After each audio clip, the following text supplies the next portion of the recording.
এখন যে মিটারের মোডটি দেখতে পাচ্ছেন এটা হচ্ছে ট্র্যাক মোড। তো ট্র্যাক মোডটা দেখতে অনেকটা ইন্টারেস্টিং লাগে। আপনারা খেয়াল করে দেখতে পাবেন এখানে সব কিছু জিরো জিরো উঠে আছে। এই জিরোগুলো দেখে মনে হতে পারে এত জিরো কেন মিটারে। ফার্স্ট অফ অল এই জিরোগুলোই যদি এক্সপ্লেন করি, এই জিরোগুলো কিসের। আসসালামু আলাইকুম, আশা করছি সবাই ভালো আছেন। আপনারা হয়তো জানেন R15 ভার্সন 4 এই বাইকটাতে দুইটি রাইডিং মোড আছে, একটা হচ্ছে স্ট্রেট আর একটা হচ্ছে ট্র্যাক।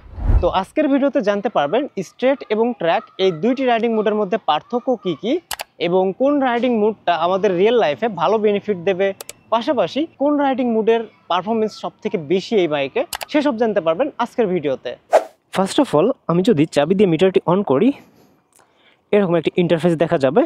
এখন যে ইন্টারফেসটা দেখতে পাচ্ছেন এটা হচ্ছে স্ট্রেট রাইডিং মোডের ইন্টারফেস। বেসিকভাবে বা নর্মাল রাইডিংয়ের জন্য আমাদের যে যে ইনফরমেশন প্রয়োজন সে সব ইনফরমেশন এই স্ট্রেট রাইডিং মোডে ইনক্লুড করে দিয়েছে।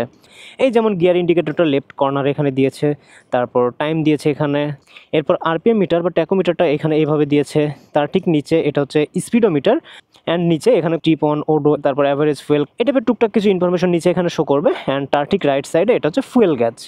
তো আরপিএম মিটারের এই ইনফরমেশনটা আপনারা একটু খেয়াল করে মনে রাখুন। দেখুন এখানে আরপিএম মিটারের ইনফরমেশনটা শুরু হয়েছে 0 থেকে 13,000 আরপিএম পর্যন্ত, অর্থাৎ সবগুলো আরপিএমের ঘরই কিন্তু এই স্ট্রেট রাইডিং মোডে ইনক্লুড করে দেওয়া হয়েছে। এবার চলুন এখান থেকে আমরা ট্র্যাক মোডে চলে যাই। তো ট্র্যাক মোডে যাওয়ার জন্য বাইকের লেফট হ্যান্ডেল বারে এখান থেকে এই বাটনগুলোর মাধ্যমে আমাদের মিটারটি অপারেট করতে হবে।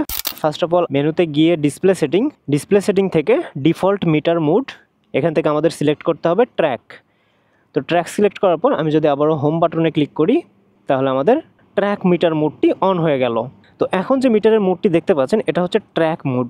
তো ট্র্যাক মোডটা দেখতে অনেকটা ইন্টারেস্টিং লাগে। আপনারা খেয়াল করে দেখতে পাবেন এখানে সব কিছু জিরো জিরো উঠে আছে। এই জিরোগুলো দেখে মনে হতে পারে এত জিরো কেন মিটারে। Gear indicator, time, quick shifter, TCS এই টাইপের ফাংশনালিটিগুলো সেম দেখতেছি, বাট হিউজ একটা চেঞ্জেস লক্ষ্য করতে পারতেছি আমরা আরপিএম মিটার এবং স্পিডোমিটারের এই অংশগুলিতে। ফার্স্ট অফ অল এই জিরোগুলোই যদি এক্সপ্লেন করি, এই জিরোগুলো কিসের। তো জিরোগুলোর ঠিক লেফট সাইডে দেখতে পাচ্ছেন এখানে লেখা উঠেছে ল্যাপ। আপনারা হয়তো বা জানেন MotoGP রেসে প্রায় 25 থেকে 30টার মতো ল্যাপ কমপ্লিট করতে হয়। তো ঠিক সেরকমভাবে আপনারা যদি টেস্টিং পারপাসে এই বাইকটা নিয়ে কোনো রেসিংয়ে অংশগ্রহণ করেন এবং আপনি প্র্যাকটিস করতেছেন, তখন যদি আপনি আপনার টাইমটা মেজার করতে চান যে ঠিক কত টাইমে আপনি একটা নির্দিষ্ট জায়গা অতিক্রম করতে চাচ্ছেন, সেটা কিন্তু আপনি এখান থেকে ক্যালকুলেট করতে পারবেন। জাস্ট সে আমি যদি এই টিকমার্কের মাধ্যমে ল্যাপটা অন করি, তাহলে কিন্তু দেখতে পাবেন এখানে টাইমার উঠবে। এই যে দেখতে পাচ্ছেন মিলি সেকেন্ড পর্যন্ত উঠতেছে, তারপর সেকেন্ড উঠতেছে। আমি যদি এই আপ অ্যারো কিটা চাপি, তাহলে কিন্তু এই আমার ল্যাপগুলো মনে রাখবে। তো এই ল্যাপের ব্যাপার স্যাপারগুলো সাধারণত আমাদের নর্মাল রাইডিং মোডে দরকার হয় না, এগুলো প্রয়োজন হয় তখনই যখন আপনি রেসিং ট্র্যাকে থাকবেন বা রেস করতেছেন, সেরকম টাইমে ল্যাপের যে ব্যাপার স্যাপারগুলো এগুলো আপনার প্রয়োজন হবে। এরপর আরপিএম মিটারটার কথা যদি বলি, আপনারা আরপিএম মিটারের এদিকে খেয়াল করলে দেখবেন এখানে আরপিএমটা কাউন্ট হওয়া শুরু হয়েছে 6000 আরপিএম থেকে। স্ট্রেট মোডে আরপিএমটা কাউন্ট হওয়া শুরু হয়েছিল 0 থেকে, কিন্তু ট্র্যাক মোডে সেটা শুরু হচ্ছে 6000 আরপিএম থেকে। আপনি চিন্তা করুন যখন কেউ রেসিং করবে তখন কিন্তু সে 3000 বা 4000 আরপিএমে গিয়ার চেঞ্জ করবে না। রেসিং টাইমে বা ট্র্যাকে যখন কেউ রাইড করবে তখন নিশ্চয়ই সবাই 8000, 10000 মানে হাই আরপিএমেই কিন্তু বাইকের গিয়ারগুলো মানুষ চেঞ্জ করবে। আর ঠিক সেজন্য এখানে কিন্তু মিটারে তারা 0 থেকে আরপিএমটা কাউন্ট করা শুরু করেনি ট্র্যাক মোডে।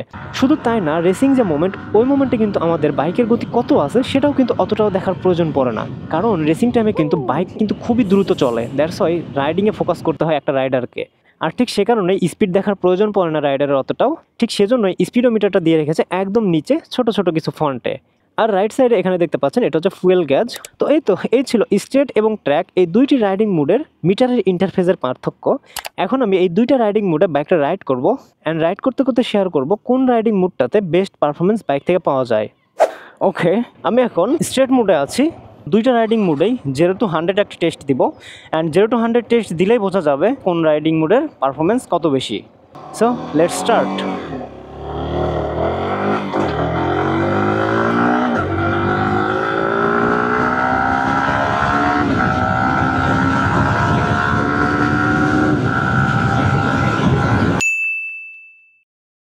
কত সময় লেগেছে সেটা স্ক্রিনে আমি দিয়ে দিব। তো এবার স্পোর্টস মোডে আসা যাক। সো আমি এখন ট্র্যাক মোডে আছি, দেখা যাক এটাতে কত টাইম লাগে।